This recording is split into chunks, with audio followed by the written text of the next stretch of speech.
Bonjour à tous, je vous fais une petite intro comme ça pour vous remercier pour tous les abonnés qu'il y a. Voilà, donc n'hésitez pas à vous abonner, à partager la chaîne et du coup à liker. Allez voir sur ma page Instagram, il y a dans les à propos, etc. Voilà, il y a pas mal de choses à regarder, du coup n'hésitez pas à les regarder. Et puis voilà, je vous dis merci beaucoup et puis bonne vidéo. Bonjour à tous, c'est Trading Life, on se retrouve aujourd'hui pour une nouvelle vidéo. Donc ce sera une vidéo de suite sur la dernière vidéo que j'ai sortie, donc voilà les points de retournement. Ici ce sera les figures de retournement. Donc voilà, c'est des patterns qui apparaissent sur des zones de retournement. Donc c'est comme des supports, des résistances, apparaître donc voilà sur certains niveaux clés, voilà comme l'indicateur Fibonacci, les zones Fibonacci, voilà. Il y a les bas, les hauts du jour, du mois, de la semaine, voilà, il y a des choses comme ça. Donc on va voir maintenant les patterns, justement les figures, qui se retrouvent le plus souvent sur les graphiques. Donc on va... Oula, on voit pas bien, excusez-moi pour le graphique. Donc, du coup c'est l'épaule, tête-épaule. Donc l'épaule, tête-épaule, en gros, ce que c'est que le prix, il perd en puissance. Et en fait, ce qui se passe, c'est que, en fait, vous savez, la loi de dos, les hauts sont de plus en plus hauts, les bas de plus en plus hauts. Et en fait, ici, l'épaule tête-épaule, en fait, c'est un renversement, c'est un changement de tendance. Et donc, les hauts, il y a un haut qui vient plus bas que le dernier haut, et un bas plus bas que le, ou pas obligé que l'autre bas. Donc voilà, regardez, je sais pas, attendez, là. Et pas obligé que ça fasse toujours ça, mais en tout cas, il y a le haut ici, l'épaule, il y a un creux qui est moins haut que celui du milieu. Donc ça fait une petite épaule, une tête, une épaule. C'est pour ça qu'on appelle ça comme ça. Voilà, ça ressemble juste tout simplement à ça en schéma. Voilà. Donc en fait, ce qui se passe pour prendre position là-dessus, il faut attendre que ça casse la ligne de coup. Et la ligne de coup, c'est ça. Vous voyez, vous rejoignez voilà, les deux retournements au niveau de la tête là. Et après, dès que ça casse ce niveau, vous attendez un pullback, donc ça revient sur la droite de tendance, enfin sur la ligne de coup. Et vous attendez que ça rejette, et ici dans ce cas-là, vous vendez. Voilà, avec un SL à ce niveau-là. Voilà. Si jamais il y a des grandes mèches ici, vous n'avez pas encore pris position, mettez le SL au-dessus de la mèche. Voilà, c'est comme ça vous avez un SL proche et comme ça vous pouvez avoir un risk ratio plus grand. Voilà, vous attendez, vous vendez ici avec un TP de cette taille-là, à partir d'ici à ici. Avec l'outil mesure de TradingView, vous pouvez mesurer du coup en pips ça. Et du coup, vous reportez à partir d'ici le nombre de pips. Vous mettez un TP, vous appelez ça par exemple, je sais pas moi, un TP fantôme. Parce que des fois ça continue, des fois ça se retourne pile au niveau du TP de ce pattern là. Donc vous mettez un point ici de TP. Et après voilà, vous attendez et puis vous lancez votre trade, etc. Mais surtout, lancez pas votre trade juste avec ça. Hein. Voilà, encore une fois, chaque fois je dis dans mes vidéos, surtout lancez toujours un trade avec plusieurs confirmations. Quand il y a plusieurs confirmations, sinon ça sert à rien, vous avez beaucoup moins de chances de réussir. Donc on va passer à l'épaule, tête-épaule inversée. Donc c'est la même chose. Il y a donc un creux plus bas, et après ça, le creux il passe au-dessus donc de ce plus bas d'avant. Donc, on peut penser à une épaule tête épaule. Donc, imaginons, on n'a pas ce qui, attendez, là, on n'a pas ce qui est là après celle-là. Ce mouvement-là, à partir d'ici, on n'a rien, ok. Donc, on trace la ligne de coup et on ne sait pas que c'est une épaule tête épaule encore. Donc, on trace la ligne de coup et on voit. Si jamais ça casse et que ça revient dessus, ça veut dire que c'est une épaule tête épaule et donc il y a beaucoup de chances que du coup ça aille dans ce sens-là après. Voilà. Donc, des fois, vous savez pas. Voilà, faut juste anticiper à l'avance et se dire si ça fait ça, je fais ça, si ça fait ça, je fais ça, sinon rien, etc. Voilà. Donc là, on trace le coup, on se dit ok, si ça casse là et que ça revient là-dessus, ça fait épaule tête épaule inversée. Je regarde s'il y a des confirmations à ce niveau-là et ensuite j'achète avec un TP de autant de pips que ça, que cette hauteur-là. Vous prenez ici, vous allez en vertical, hop, ou sinon vous visez le milieu, la médiane, je crois que ça s'appelle comme ça. Voilà, vous prenez le milieu du segment, on va dire, de ce point et ce point. Hop. Vous mesurez jusqu'à ici, vous comptez le nombre de pips. À partir de ce niveau-là, au moment où ça casse, vous prenez autant de pips qu'il y a ici, dans la tête, en TP. Voilà. Ok, donc maintenant on va passer sur le double top et le double bottom. Donc c'est pareil, c'est des figures de retournement. Donc on les voit souvent apparaître dans du plus haut time frame, c'est-à-dire on voit des bougies avec des mèches. Donc en fait on peut se dire à ce niveau-là, donc le prix a été un haut et le prix après il n'est pas retourné plus haut ou plus bas justement que ce point là. Donc on peut penser que c'est des figures de retournement comme celle-ci. Donc je vais vous trouver ça tout à l'heure dans les graphiques. Vous allez voir, c'est assez simple à voir donc, dans le passé que il y a ça. Donc sur le moment présent, voilà, c'est toujours plus difficile, et pour ça il faut savoir anticiper et poser des conditions. Donc voilà. Ici, on peut voir donc un double top qui est au-dessus. Ça se fait sur une résistance. Ce qui est important à savoir là-dessus, c'est que les deux points, là, les rebonds, ça doit se faire sur une résistance ou un support. Ça doit pas aller plus haut ou plus bas. Enfin voilà, dans ce cas-là, c'est mieux d'aller plus bas. Mais si ce point-là, il va plus haut que celui-là, ça sert à rien. En tout cas, si ça clôture au-dessus, parce qu'il peut très bien y avoir une mèche, justement comme faux mouvement, c'est le but, ça. C'est de mettre en erreur les débutants qui savent pas que c'est un double top. Voilà, c'est de les mettre dans l'échec, dans la perte. Donc il peut très bien avoir une mèche ici, et après voilà, le prix clôture pas plus haut qu'ici. Et donc voilà, à ce niveau-là, imaginons il y a une mèche là, on se dit ok, ça va peut-être descendre. Soit vous prenez là si vous pensez, si vous avez possibilité de prendre position là parce que vous avez d'autres confirmations. Sinon vous attendez un pullback ici. Donc la ligne de coup c'est pareil, il y en a une. C'est le début du M, donc moi j'appelle M, et en bas W, vous verrez après, vous voyez bien, de toute façon ça fait MW, c'est plus simple en tout cas pour moi c'est plus simple à lire, à comprendre et à en parler, voilà. C'est moins long à dire. Donc la ligne de coup c'est à partir de ce point là, donc vous allez voir sur les graphiques tout à l'heure, je vais tout vous montrer pour savoir par exemple quelle bougie prendre, etc. parce que c'est pas toujours simple. Donc voilà, vous tracez du coup le début du M, ici vous allez jusqu'au creux ici, vous prolongez et vous attendez une cassure, un pullback et vous vendez. Donc là je vais exprès de tracer un peu plus loin, donc des fois ce qui se passe c'est des faux mouvements. Par exemple une grande mèche où ça clôture au-dessus, une seule bougie, puis après ça revient, ça retombe et puis ça chute. Voilà, à ces niveaux-là c'est très dangereux, il faut savoir ce qu'on fait, il faut se faire confiance.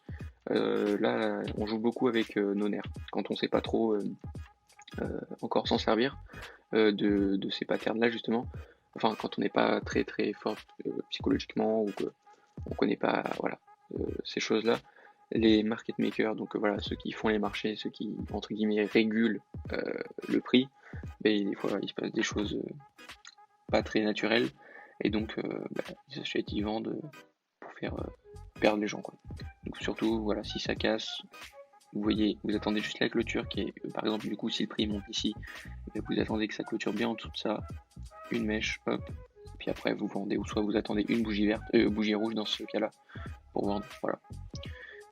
Donc ici, donc un double bottom, bottom c'est le bas en anglais, donc le W, ce que j'appelle voilà W. C'est pareil aussi, hein, là ici pour les TP, en fait vous tracez un segment entre les deux hauts, ici, prenez le milieu, vous tracez ici, vous comptez le nombre de pips qu'il y a ici, et à partir de la zone de cassure ici, vous comptez le même nombre de pips, et vous mettez votre TP ici. Voilà. Après, vous pouvez très bien le mettre plus loin si vous avez des résistances ou des supports en vue bien plus grands. Mais voilà, si vous voulez sécuriser un trade entre guillemets safe, voilà. Mais par contre, c'est très dangereux parce que des fois, vous pensez que c'est des doubles bottom ou double top. Et en fait, c'est pas du tout ça. Pour ça, il faut bien que ça soit sur les mêmes niveaux. Voilà. Donc ici, le W, donc double bottom. La ligne de coup, ici, jusqu'au creux. Hop, on prolonge. Dès que ça casse, on prend le TP le même nombre que ici.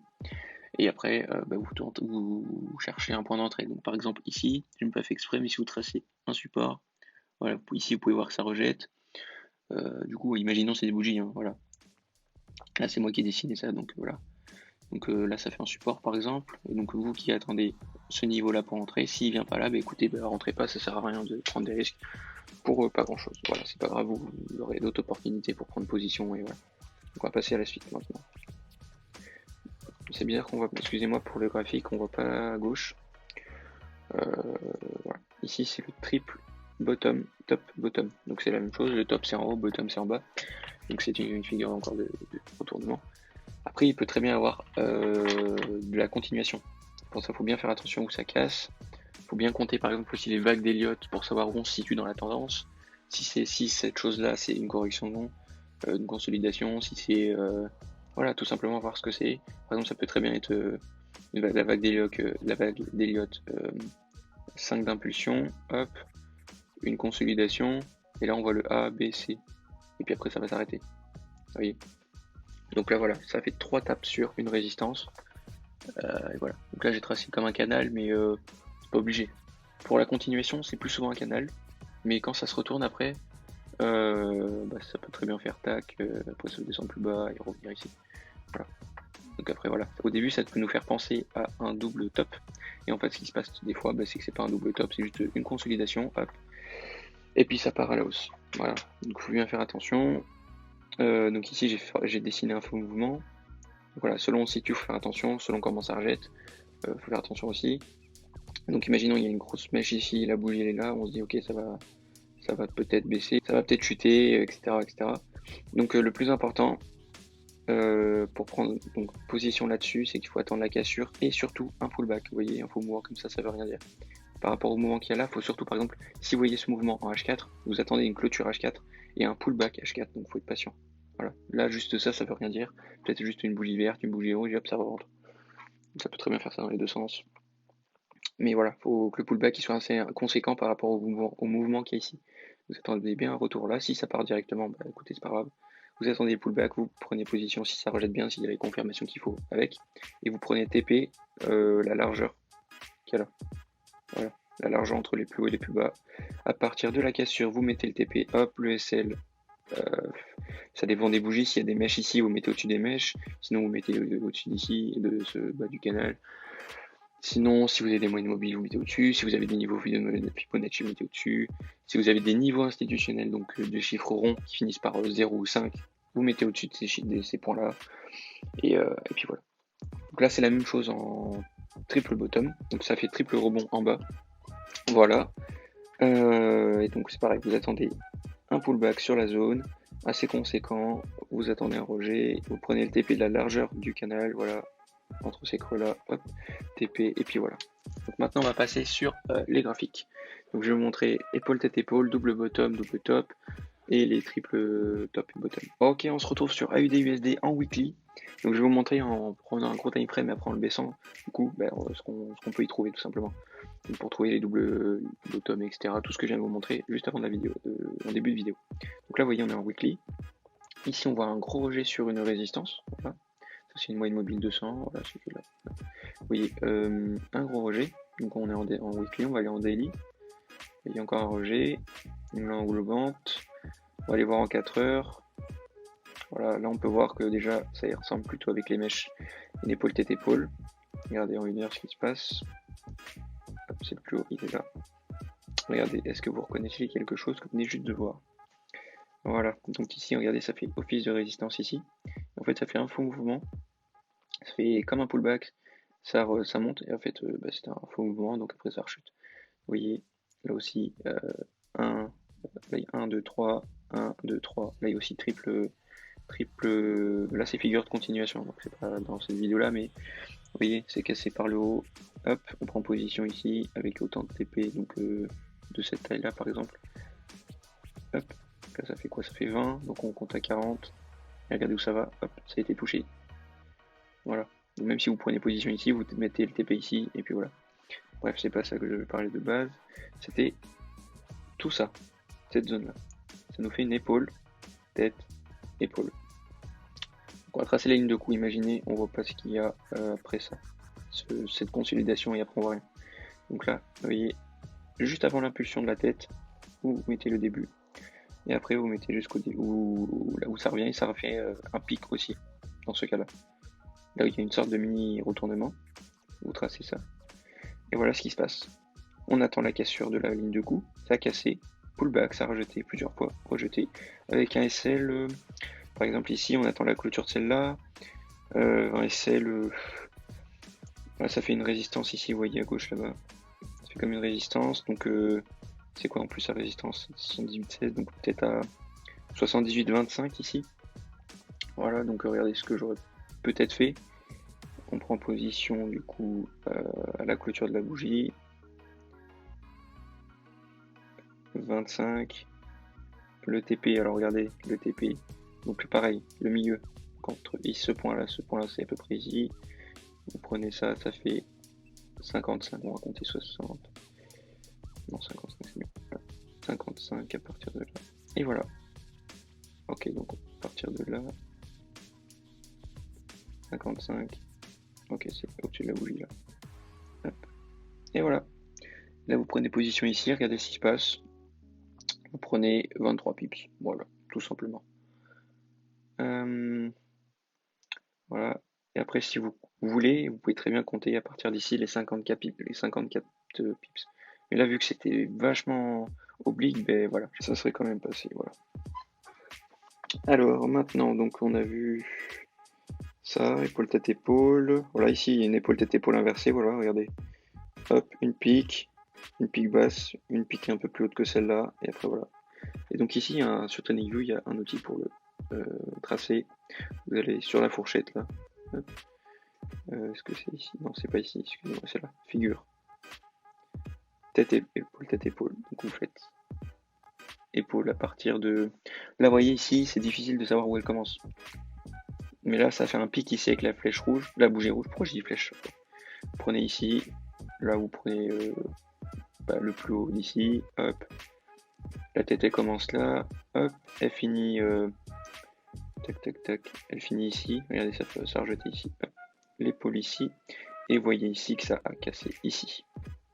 Voilà, vous attendez, voilà, ça trace la ligne de coup en fait. Vous avez juste à la prolonger, et voilà, regardez, vous voyez, ça tombe pile.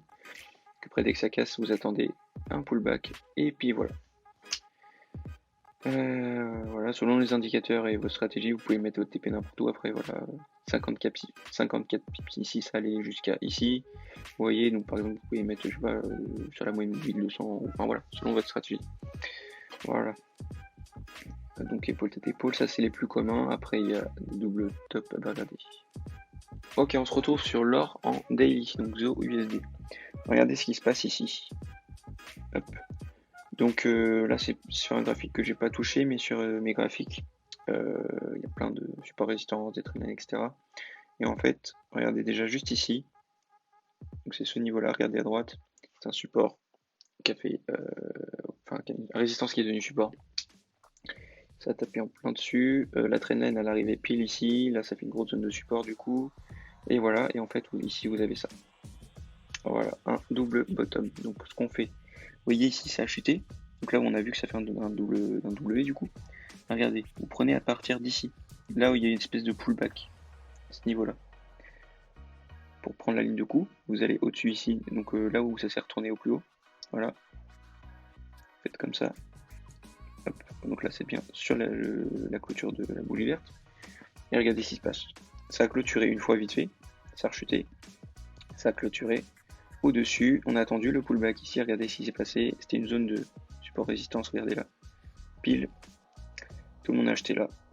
Et voilà, tout simplement. Donc après, voilà, ça c'est une figure de retournement, donc ça va pas directement aller. Ça peut très bien faire plus que justement ici 62 pips. Non, d'ailleurs, c'est pas 62 parce qu'on est sur l'or, c'est différent.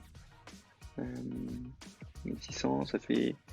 Vu que ici l'unité des pips c'est le premier chiffre après la virgule, la 847, là c'est 461, donc ça fait 400 pips à peu près. Donc ici c'est marqué 623 pips. Voilà. On va mettre au même endroit, 623 à peu près ici. Et regardez ce qui s'est passé. Regardez, hop.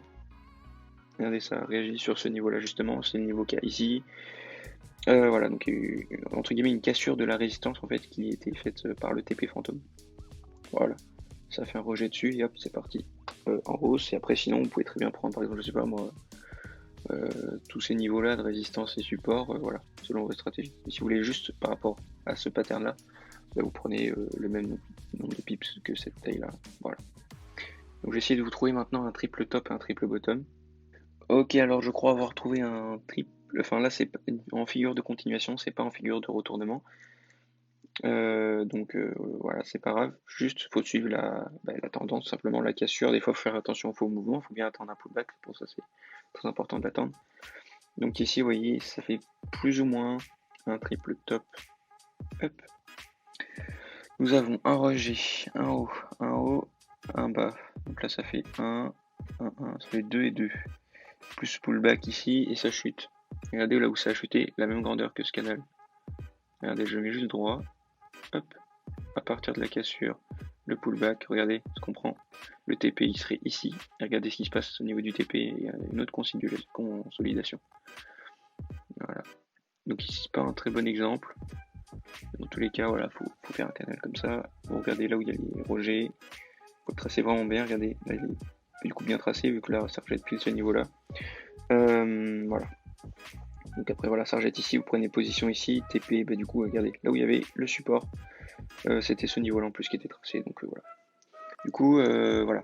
Quand vous êtes en gros time frame comme ça, ou même pas obligé, juste en time frame supérieur, que vous voyez des mèches comme ça, voilà, une bougie qui a fait ça, regardez bien dans les time frames inférieurs ce qui se passe. Et du coup, vous trouverez sûrement des figures comme je viens de vous montrer. Donc merci d'avoir regardé la vidéo.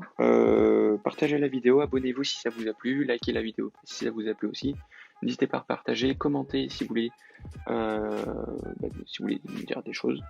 Voilà, donc ça c'est la suite de la vidéo que j'ai fait dernièrement sur les retournements. Là c'était les figures du coup. Donc voilà, quand je vous disais les mèches, etc., des fois il peut y avoir justement des choses comme ça. Donc c'est voilà, en lien avec la vidéo juste d'avant. Donc n'hésitez pas à aller la voir. C'est la dernière vidéo tout simplement, donc elle sera juste après là.